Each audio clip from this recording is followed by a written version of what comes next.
I love people. I love to. I think there's some magical in everyone. Yeah. You can be a homeless, you can be a bank man, you can be a yoga girl, you can be a billionaire. Everybody has a story. And I think there's some beautiful in diversity. There's a saying that arrow number 1 will always hit you. Don't make arrow number 2 hit you as well. It means that the first arrow, but then stay focused. The same as like if you spill milk, don't cry over it. Just do your stuff. I think my deepest thought is that when I was younger and I found out that, hey man, if I do this is my input, this is my output. Hey man, in between this, I'm earning money, right? I think when you figure out that, and you see so many people who are like, why are you not doing this? Like, why are you standing and like I don't care if you're happy. That's just the most important for me. But like, I just see so many people who's like not crossing that line.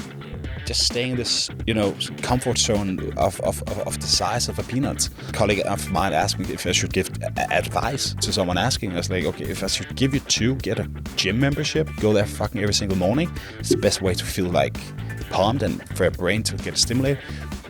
Number 2, always give 1% more than you promise. Then so you basically over-deliver and always give 1% more than people expect. If you give people more than they expect, you will always be the person standing out. It's like a tree in a forest. If you are just a little bit higher than anyone else, you are the one standing out. That's it.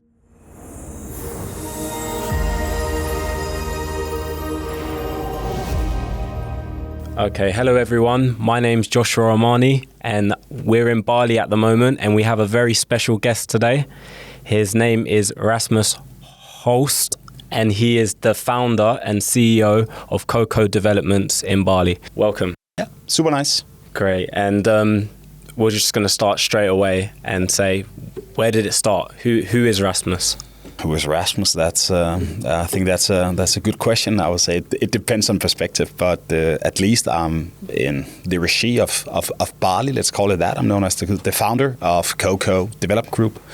So I come original from Denmark and born, raised in Denmark. Born and raised in Denmark. Yeah. Any town in specific? City? I grew up in little beautiful Copenhagen. Okay. What am I? I'm 29 today. I relocated more or less, let's say, for 7 years ago. So I've been living here in Bali the last around 2.5 years. And then before that, I was, let's call it, place a little bit around the world. I had my base officially in Dubai, but also traveled, in other locations in between. Okay, so that's insane. Like, you're relatively young, just like myself as well. And that takes serious confidence to just go around the world essentially making connections, networking and starting businesses. Where does that confidence come from? It's actually a good question. I made my first million Danish, equal $150,000 when I was 12. So I can say 12. Yeah. So you can say from my point of view, I've been reflecting at myself. I'm a person in general who reflects a lot about, if I'm happy, why am I happy? Or let's say, if I'm sad, why am I sad? Okay. Let's stop there. 12 years old, you started your first sort of, would you call it a side hustle or business? What was it? I was selling, you can call it luxury goods online. So secondhand, Louis Vuitton, Gucci, iPhones, Canada Goose. I've sold more than 300 Canada Goose jackets. I bought them used and I sold them used.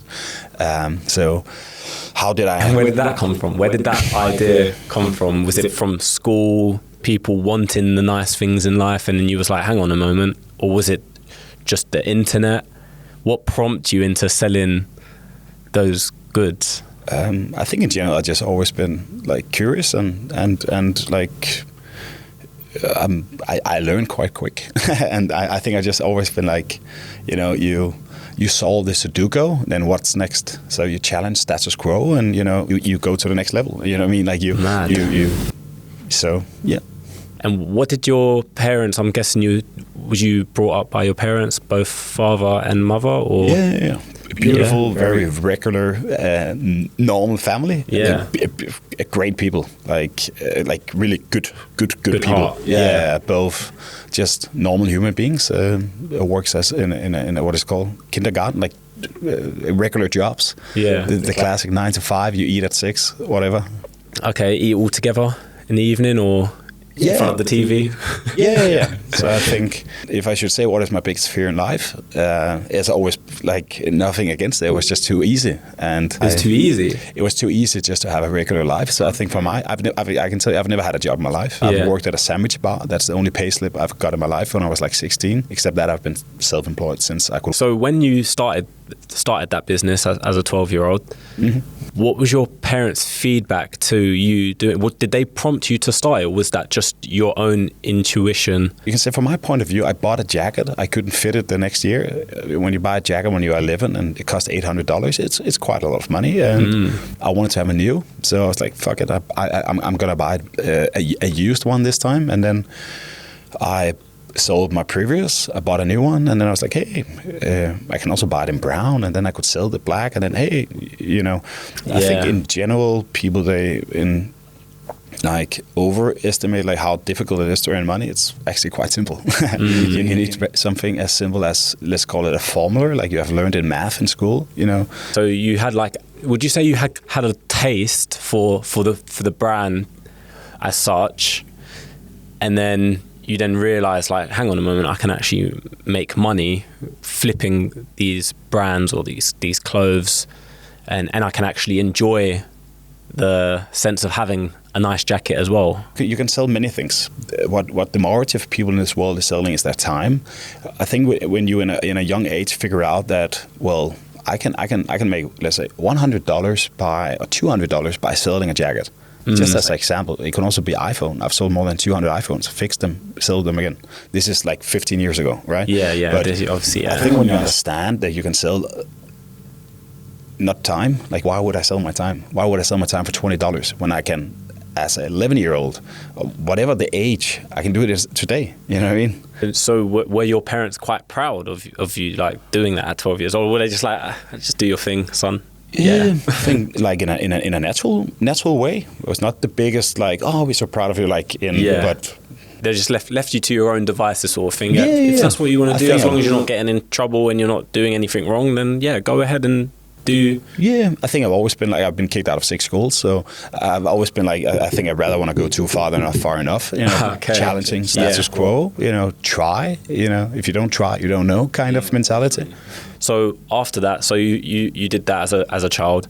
What was the next step for Rasmus? I made events, festivals, and similar for 6 years. So I think I've always had this idea of that. It sounds a little bit cliche, but if you love what you're doing, you're never going to work a day in your life, right? And I didn't have any vision about I wanted to have a job. Like, I know that was the natural, but I don't care. Would you say that you've got that real like grit and determination to just like do what you want? It's very simple. There was no other way. Like, it's very, very, very simple. There was no other way. You had to do it. Otherwise, there's no other choice. No, I couldn't. Like, and I think it's very important to, like, whatever you do, to have a strong why. My why was that based on, I've said this in the podcast before, but like based on, let's call it storytelling I have from my father. Like, that. Like, if you work from 9, like, you're not the best version for the people you have around you. You're tired. You use the best hours of the day. That's facts. Yeah. Being someone you probably think is okay. I don't settle for okay. I didn't come for, hey, like, you look okay. Cool. Okay. That's it. You know what I mean? Yeah. So you just always aiming higher, wanting to push yourself to your very best limit. Sort of thing. I just like to do things I'm curious and that interest me and challenge me and where I'm learning something. So when at that age, obviously young, doing these, like, you could say they're businesses at the end of the day. Like, as a 12-year-old, you had a business. Imagine that it comes to your mind. Like, you can see with a lot of, like, I actually heard myself this in a podcast. Like, if you look at like billionaires, very talented people, a lot of things that goes again is like the same with Warren Buffett. He was repairing like small machines at the barber, whatever. He was like 10, 11, 12. He just in a young age figured out that you can earn money on other things than selling your time. So was there ever a point where you was like, I just can't be bothered to do this. I'd rather just sit in my bed and just, I don't know, watch YouTube, or maybe there wasn't YouTube then when you was 12, was there? What was it, like a Nintendo, or game box or anything? Was there any distractions? Was there any distractions at that age? Like, did you ever think, oh, do you know what? This is too easy. Selling these clothes is too easy. I'm just going to kick back and just... I played table tennis at a high level. I came on the 6th place in Denmark. So that was like also a lot of my life of training 5 times per weekend. I was, playing matches like 3 times, going every weekend. I was going at tournaments and so on. So then after this, so what was next? What was that stage where he's like, I want to move on to the next thing? Obviously, you've been doing what you've been doing as a young child, basically. When was that switch in your brain? Like, now I want to move on to this. What's the next step? I have an education like marketing and finance, but I went to like a business school. So you can go on like a traditional, or you can go like on a business school. So instead of you have like, I don't know, physics and history and whatever, you have more like marketing and like things like this. And it came to my mind, I think I was, let's say, 18, something like that, that if you understand marketing and you understand sales, but most important, if you understand marketing, you can sell any product. Yeah. And from my perspective, this having, let's say I take education to become a doctor, right? Well, then I'm a doctor.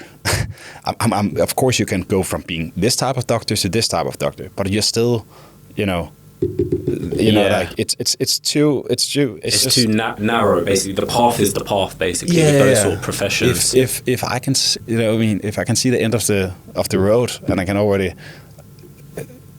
then I'm not curious. My curiosity stops. So I think for me, it's super important to have this, the same as I reflected about when I was younger, like this going out. You go out on Friday night. It's adventure, Also, let's go on adventures, right? So, with the festival side of things, did you travel with like a group, or was you doing the performance yourself, or what was that? I was making a lot of like brand collabs. I had a company called Our Copenhagen. Our Copenhagen brings the city closer. So, one thing is what we do. Other thing is why we do it. So the vision was to bring the city closer. So we made street parties. We made Come As You Are garden party where we had like more than 6,000 people attending. We had This Is Vesterbro, a part of Copenhagen. This is the west of Copenhagen. We invited all, so we sent out like an email to all business owners in Vesterbro and said, hey, come out on the street, so you can meet your neighbor and we can gather the city. And so it's like a proper community-based. Yeah. I think in general I've always been. I love people. I love to. I think there's some magical in everyone. Yeah. You can be a homeless. You can be a bank man. You can be a yoga girl. You can be a billionaire. Everybody has a story. And I think there's some beautiful in diversity. So taking all of that experience, then after why did you stop? Why did you stop doing the festivals? Because it sounds like, look, you're in and around the right crowds. You're with business, local business owners. Yeah. I'm guessing network must be getting very big at this stage because you must be communicating with so many people in your city. Do a lot of like partnerships with restaurants, brands. I've been working with 50, 75, 100 different brands, from phone companies to Run for Sprite campaigns. I've been working with Revolut, the bank. I've got them on the wristband of the biggest festival in Denmark, which never happened because of COVID. But to answer your question, because of COVID. So I was a part of 12 festivals that summer, and then everything got cancelled. So basically, COVID is kind of when did you pivot then? Once COVID happened, was it kind of you left the creative music side away? You was like, you can say. Was it tough when that happened? And I'm guessing it kind of. I have to be honest with you that there's a saying that arrow number 1 will always hit you. Don't make arrow number 2 hit you as well. It means that the first arrow, but then stay focused. The same as like if you spill milk, don't cry over it. Just do your stuff, right? So there wasn't any point when COVID hit and you saw that business kind of go gradually, was you just is what it is, this life? I have to be honest with you. I saw a post in a Facebook group of a Parisian company searching for someone to do their marketing. The day after, I called this woman in the morning because I saw that she put her number. And long story short, got the job. And we made, in the next 12 months, we made $2 million in sales. So I went from making festivals to jumping straight into accounting, revision, finance, legal, you name it. And on the marketing side, or was this I started doing their marketing, and then I did the sales funnel, and I made my own company 6 months after called The Accounting Hero. We have more than 1,000 companies we do the books for today. I've helped, I think if I look at it from a perspective of invoices we have sent out, we probably sent out 20,000 invoices in the last 5 years. Wow. So an accounting background, you'd say? No, I'm like, yeah, you did the music stuff and then went down there. So it's like back to my reflection when I was 16. If you understand marketing, you can sell everything.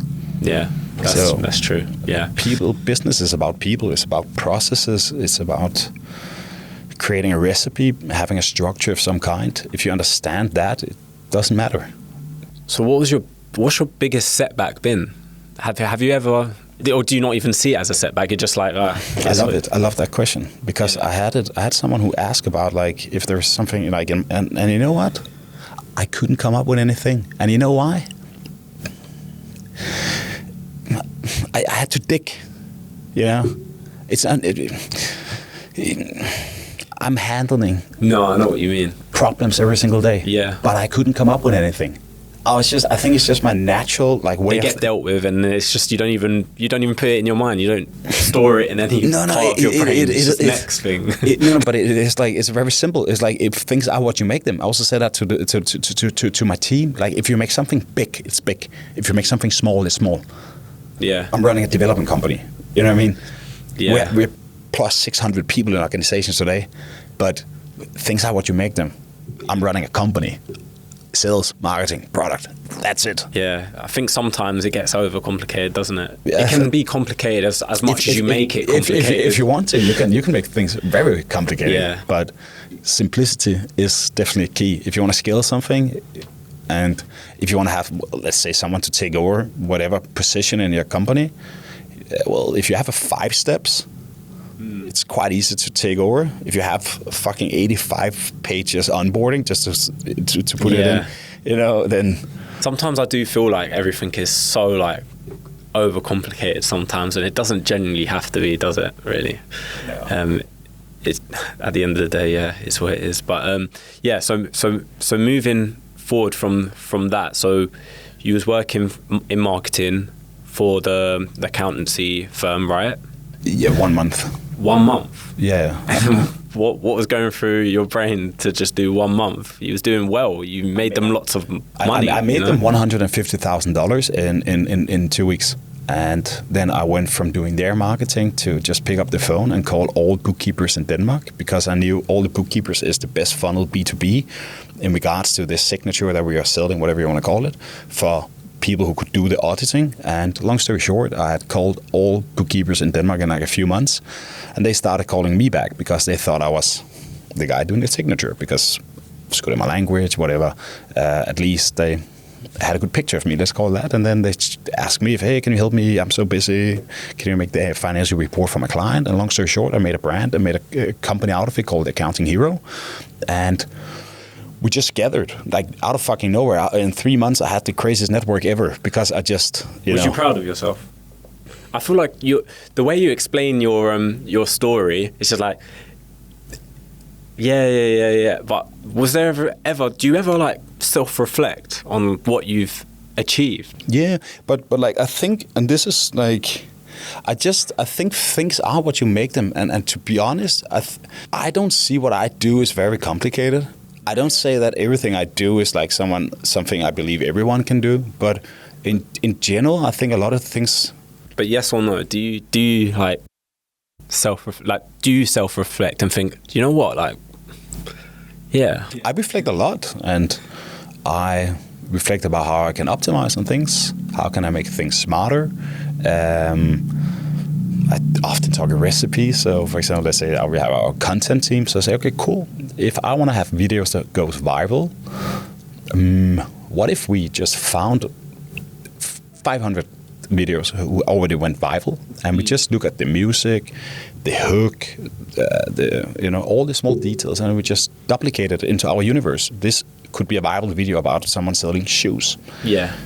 And you know what I mean? I think I don't know. I think my deepest thought is that when I was younger and I found out that, hey man, if I do this is my input, this is my output. Hey man, in between this, I'm earning money, right? I think when you figure out that, And you see so many people who are like, why are you not doing this?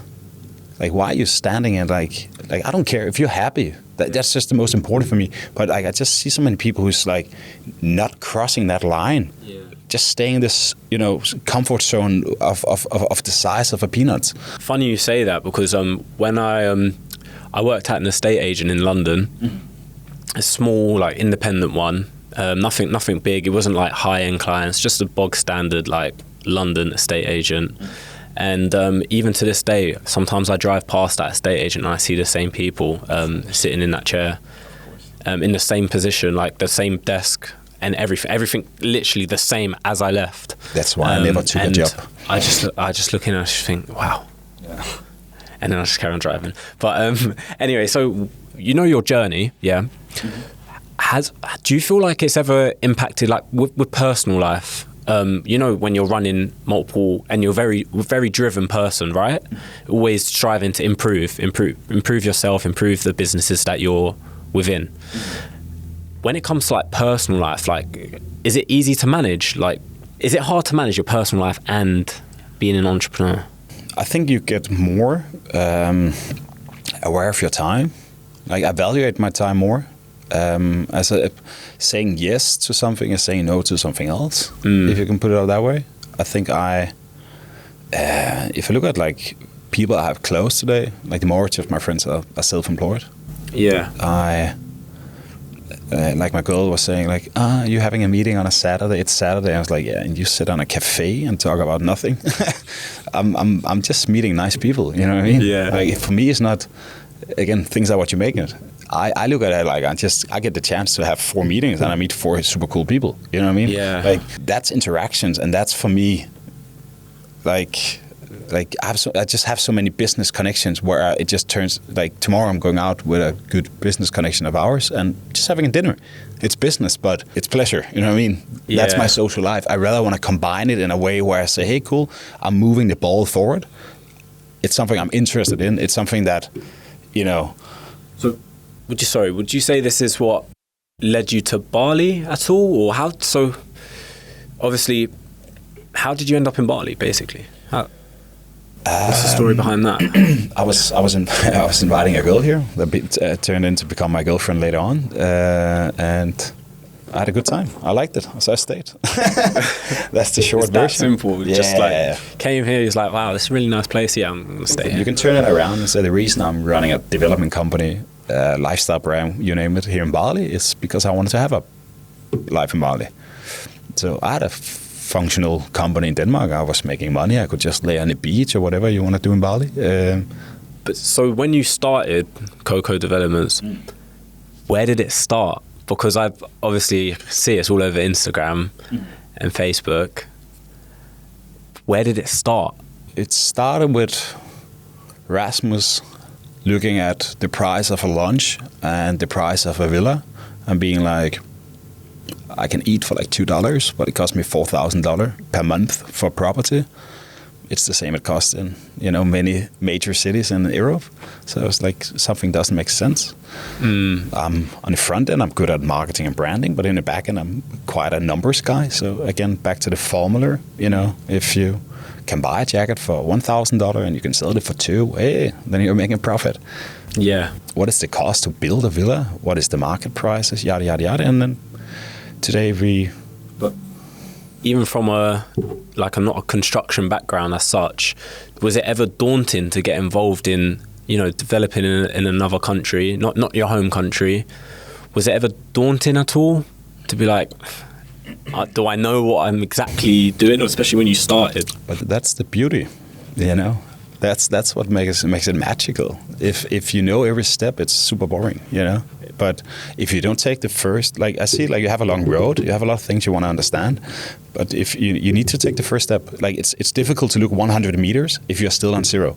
Yeah. But step by step, you take meetings with people who is in the industry. You talk with management companies. You sign up with all developers in Bali. You understand what is the sales point, how are they presenting it, why are they talking about this area, this area.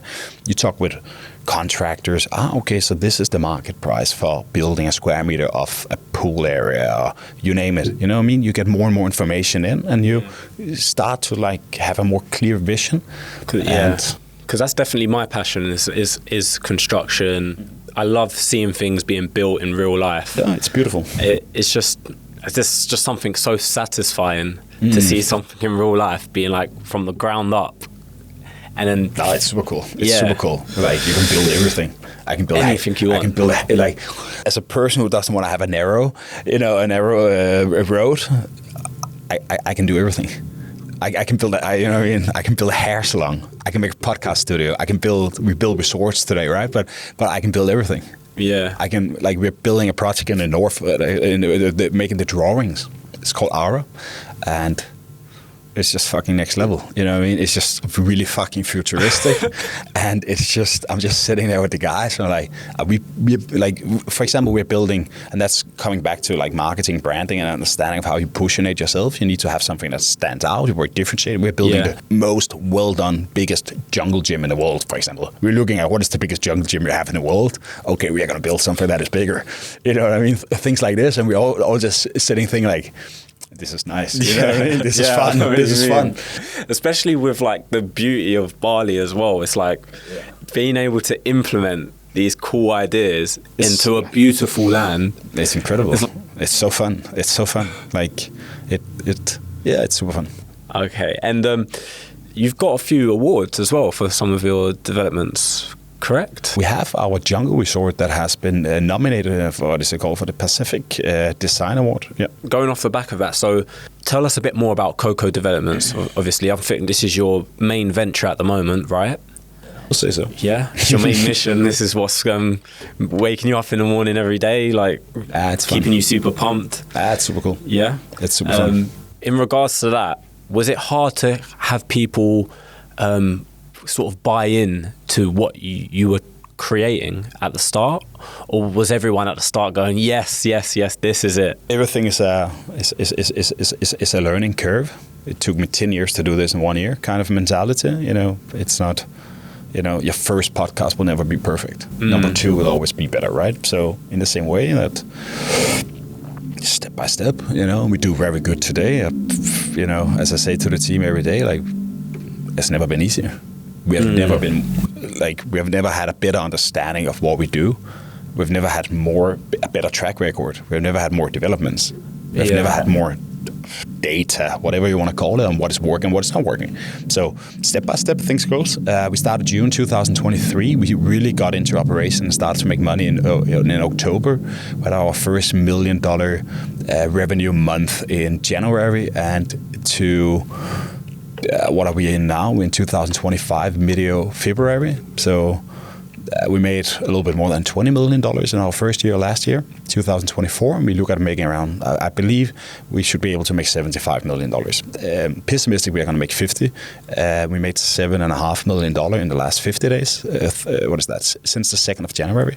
So we are on target. It's that trajectory. It's just like a rocket sort of thing. It's just going to keep building, keep growing. It's just a number game, what I mean? Like, if I know I put $1 million into ad spend, and historical across all markets we operated with in 2024 know that I make my money back times 40, well, then it's simple math. If I put $1 million into ad spend, I should historical make $40 million. Yeah. And then you can say there is revenue streams we have a lot of clients who's investing together with us again, because obviously I suppose they've had a good service, a good onboarding, felt comfortable in a collaboration, and with other words, believed in our vision. Then you have a second leg and you put on top, and whatever kind of things you build around the stack. So in regards to like the podcast, what made you want to jump on the podcast? It was very like, I'm down. I'm a yes man.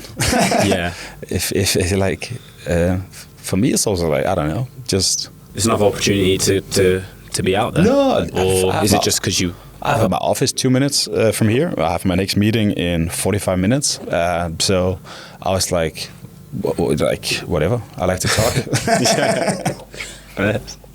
Okay, moving on from that then. So what is next for Coco Development? You can say the bigger picture, the big vision is to create lifestyle property chain #1 in the world. As I just had a meeting with Dan, who just joined us in our advisory board. You can say if you talk from a perspective of numbers, it's about saying how can we make this $1 billion company in 5 years instead of 10 years. We plan to go global in 2026, open up in Thailand. Okay. Having Coco properties in 10 locations before 2030. We're launching our own tokenizing platform called Shares. So why is it called Shares? Shares is two things. It's sharing. Sharing is caring. And it's shares because you buy a share. You buy a token, you can also say. So that's something I've been working on a lot, whatever you want to call it. It's project 8 months into. We are live on App Store now, but we are still in a UI interface implementation process. But we are creating, on one hand, a booking platform, and on the other hand, we're tokenizing real estate. So imagine you go on Airbnb, and you have the option, as you know, you can book a property, right? So you can stay in this property for $5,000 for the next 2 weeks. Then imagine you, next to that, had the option to micro-invest into it real time.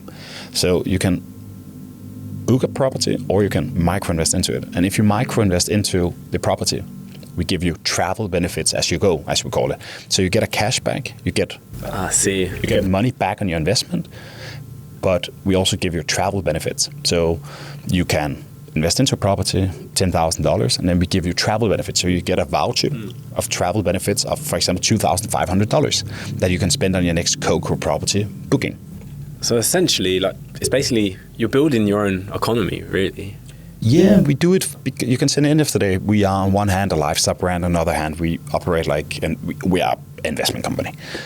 So what is the most important for me for the long term growth of Coco? Well, it's always like you have your company, you have a sales team, you get some clients, and when a company really really fly to the moon hockey stick, it is when you can say like your reputation management. So it's like when your client starts to work for you, when they buy again, the lifetime value of your clients, the referrals and so on. So from my perspective, what I'm super focused on in everything we do is, like, right now we have a property getting invested every single day. We understand this. Most important for me right now is to focus on saying, okay, cool, these 100 clients who just bought a property in the last 2 months in, for example, Coco Hills or one of our other developments, how can I make sure that these clients are going to work with us, or whatever you want to call it, for the next 15 years? Well, so it's longevity. It's all about longevity. Yeah, long time. Like I mean, it's just like as I always say to the team, like, if you give people, like a colleague of mine asked me if I should give advice to someone asking, I was like, okay, if I should give you 2, get a gym membership, go there fucking every single morning. It's the best way to feel like pumped and for your brain to get stimulated. Number 2, always give 1% more than you promise. Then so you basically over-deliver and always give under-promise. 1% more than people expect. If you give people more than they expect, you will always be the person standing out. Yeah, it's like a tree in a forest. If you are just a little bit higher than anyone else, you are the one standing out. That's it. It's quite a deep way of... No, but it's like you differentiate yourself. You know what I mean? Like, again, you can also put it down to, like, what does it require to be the best? It requires 1%. That's what I say to the team. Like, if you're just 1% better than any other of our competitors on marketing, on the quality of our construction, of whatever it could be, right? Then we are the best. That's it. That's what it requires. You just need to be 1% better than you're the best. Yeah. And in regards to team, would you say team is quite important for Coco Development? Like, is that an important part of? Is it just? It's not going to be a one-man show, really, is it? No, like if we look across, we are like around 600 people today. So if you look at management, construction, and so on, we are around 600 people. If you look at like core organization, we look at being 85 people in the company today. How did you manage to kind of let go of, like, say, 600 people? You know, you're not going to be dealing with all those people as such. Obviously, you will be indirectly, right? Yeah. But how do you sleep at night knowing that there's like 600 people? If you have 5 minutes and it takes 5 minutes, do it now. I just do my things. No, like, I think it's just, I would be stressed if things was not going good. So you must have a good indication when it comes to hiring the right people as well, or people that buy into what you're creating. That I hire people after two very simple things. I hire people after the capability to learn and good energy. Yeah. I don't need you to be an expert in whatever. I can explain you, and I can explain it to you very simple. If I'm not able to simplify a process and make you, I have my right hand, Teresa, my PA, or my executive assistant.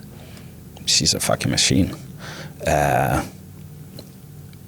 She takes care of our cash flow, email marketing, writing. She was the one making. I gave her like an overview of the 8 people we need to hire to create this platform.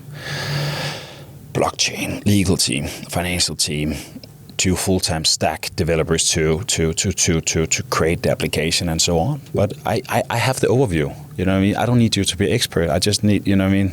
I can simplify. You just want people that are just basically honest people, trustworthy people.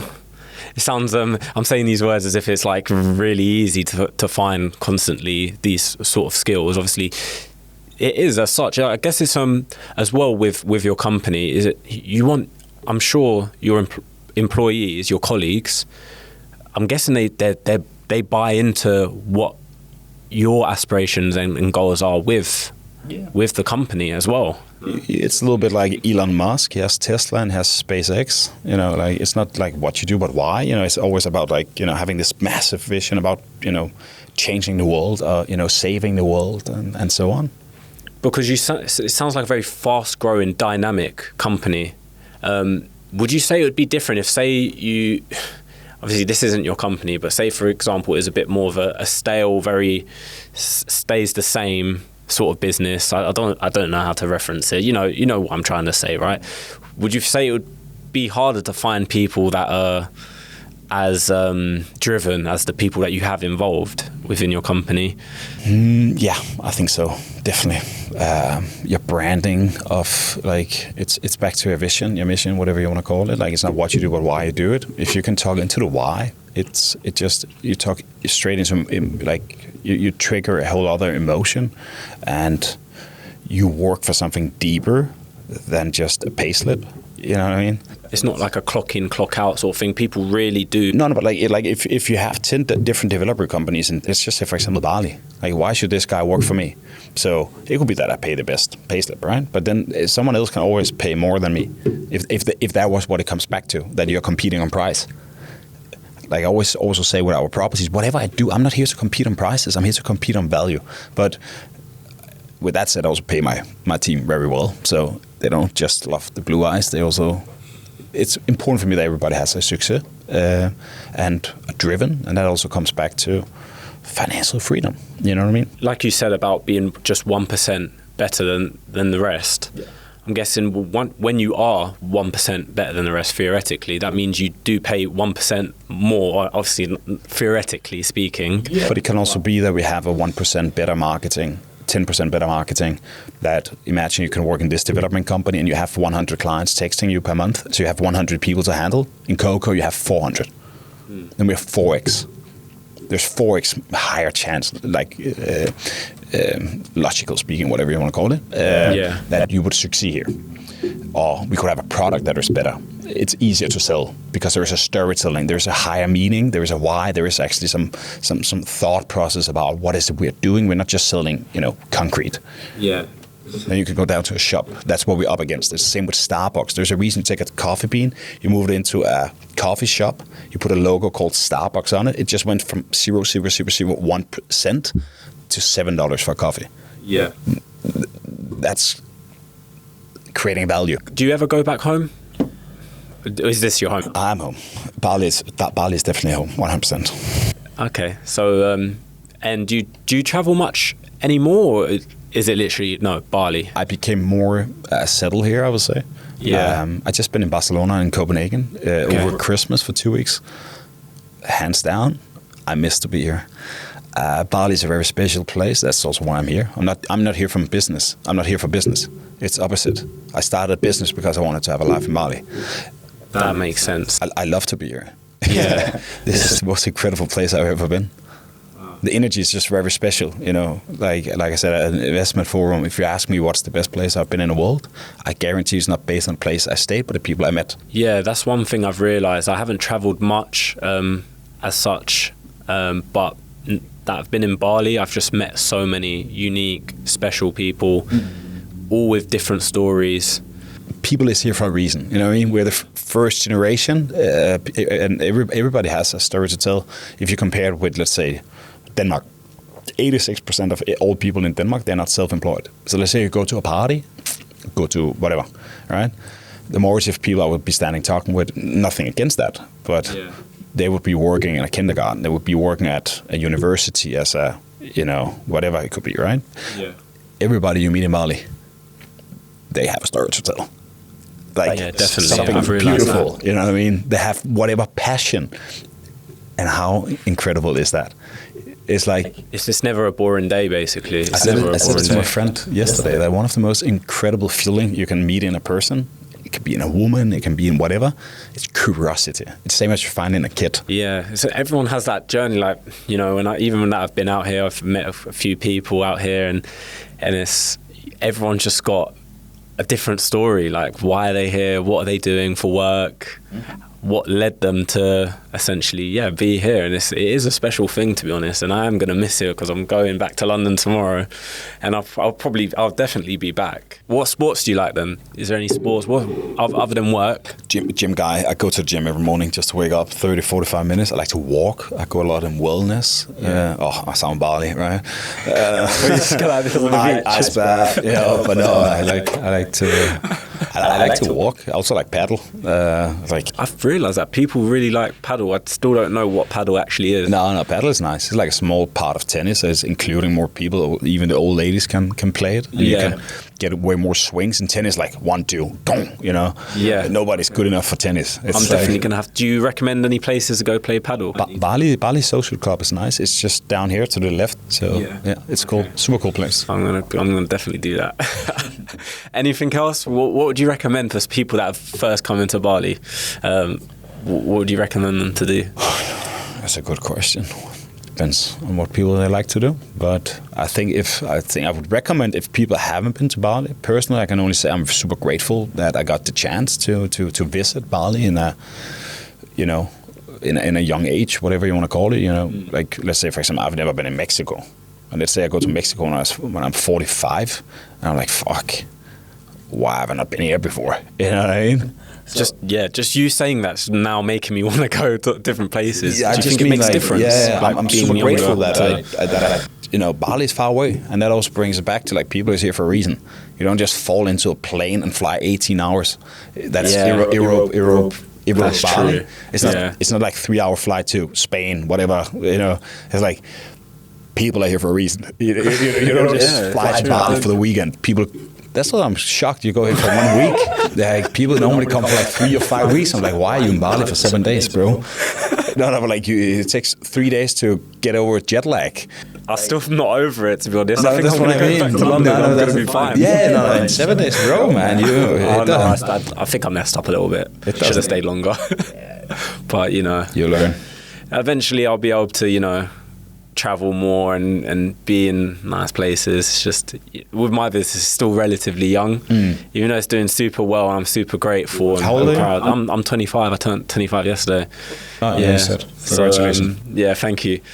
But yeah, no, I'm definitely going to be back here. I think it's a good way to grow. I think it's a good place to grow. You have smaller expenses compared to living in Europe. You can have a very affordable and very rich life for less. It's just that quality of life, isn't it? Yeah, and you can get a lot of things taken off your table. You don't need to clean. You have a cleaner. I've eaten a meal plan, but you can also have a private chef coming and making dinner for you. You can just take a lot of hours away from you. And I think with the world we're living in today, a lot of people have the opportunity to, like, work hybrid, like, meaning you can work maybe 9 months in London, 3 months here as a lawyer, a marketing consultant, or whatever. I think it's a good place to be. Would you say for example, your parents, do they ever have they visited Bali? None of them, no. I've tried to get my mom here, but she's not so happy for flying. So there's like an ocean in between, you know. It's like, yeah, there was quite a lot of turbulence when I came here. I was like, okay. But yeah, is there anything you would say to someone that's like young or old that, you know, wants more, like wants to, you know, travel? Or everything Coco Development Group stands for is creating dreams, living them. Yeah. We are for people with purpose. We are for people seeking more. Yeah. We're building a future of living, as we call it. Coco Hills, the skyline, and the hills of being a podcast studio, co-working, wellness, gym, restaurant, no small tables, long tables, social dining, meet each other. Everything is fucking possible. Yeah. It really is. Everything is just step by step. And is there anything you would say to your younger self now that, like, obviously you're older now, you've got more skin in the game as such, you know? Is there anything you would say to your younger self selling the jackets and? No, I'm proud of myself. Yeah. Simple. I wish more people would do the same as me, honestly speaking. That's one of the biggest reflections I often do when I speak about like when I saw it when I was younger. One of the thoughts that came to my head was that if I can do this, man, wow, it's incredible. It came, you know, I've always had this belief that, you know, like this is how the world is. But then you do it, you do the action, and you see the outcome. Then it's like, hey, everything I've always been believing in is true, right? If you can feel that philosophy. And the most important, like what came to my mind was not about myself. It was more like, fuck, if I can do this, you know, everybody can do this. You know what I mean? Like, it was just, for me, it's always been about this. I just wanted to be free. I was not. I didn't feel like a Danish musician said. Was it me or was it the box that was not fitting? Like, was it me not fitting into the box, or was it the box not fitting me? I just didn't want to have a normal life. Yeah, it felt too easy. It's the same for me as well. Like, I was never able to really even hold down a job. Like, I would always get fired. Maybe it was my attitude towards the job, or I don't know, I just didn't feel inspired. And I think feeling inspired as well, and being an inspiration, I think is like super important. I can tell you what I tell people when they get a job in Coco. I'm tell them, I'm not here to give you a job. I'm here to give you opportunity. I have also let me put it up this way. I've never had a colleague I've never had anyone who had to work and start their day at a certain time. I'm never gonna have anyone. I'm not here to put people in a box because it doesn't work for me. So I'm very much about, I'm here to motivate you. I'm here to work with you as a team. We have different roles, but we're on the same level. And I'm just here to show you the path. I'm here to listen. I'm here to try to understand, you know, how can I make if you don't want to be here, you don't need to. You can leave, you know what I mean? That's even like for my company in London, I just feel like, even though my team's way smaller than yours, it's just like, I want to create a company that allows people to grow within it. You know, so important. I want people to, you know, realize that they're part of something big and great. Yeah. And with a bit of time, they're gonna have more responsibilities, of course, but be part of something like massive. Yeah, it's like I said to my colleague, like if you take a person into a company and you put them like in a box. Yeah, like that's your job. Yeah, stay there. Yeah. You never. If you want to create people who's thinking themselves, then you need to make them. As I said to my colleague, you realize the sky's the limit. Yeah, but you need to make them fly as a butterfly, and then they fly a little bit too much to the right side, and it's okay. Then you say, hey, I would recommend you. But if people don't get this opportunity, I think a lot of, like, also if I look at my childhood and my way of been racing, I just fell off my bike, you know. Like, I just mean, like, my parents have never put me in a box, and I'm very grateful for that. So when you say, were they proud of me? They were just I could run as it fits me, you know what I mean? And then I hit my wall, I got arrested by the police, or, you know what I mean? I made mistakes, but I learned from it. Yeah. And I changed, you know. But you learn from it. So it's not this narrow. It's like, if you understand that you can walk an old path and you can do whatever you want. Yeah. Do you think the climate for business is changing a little bit, or do you think it's still very stuck in its old ways, sort of like, like you said, the box way of thinking, or do you think it's slowly, especially the more successful, fast-growing businesses, do you think there's a bit of a shift in mentalities for the new people coming up? Yeah, I would definitely say so. I have to be honest, I'm too busy looking on my own grass to see if my neighbor's grass is greener. But yeah, in general, I think the world is changing. Yeah. Yeah. So it was lovely to meet Rasmus Holst, who is the CEO and founder of Coco Developments. Getting to know his story, personal, career-wise, and a bit about the future as well. So it was fantastic having you, and it's been a humbling experience for myself. I've learnt a lot, and I appreciate you taking the time out of your busy schedule to sit down and talk. Of course. A pleasure. Thank you.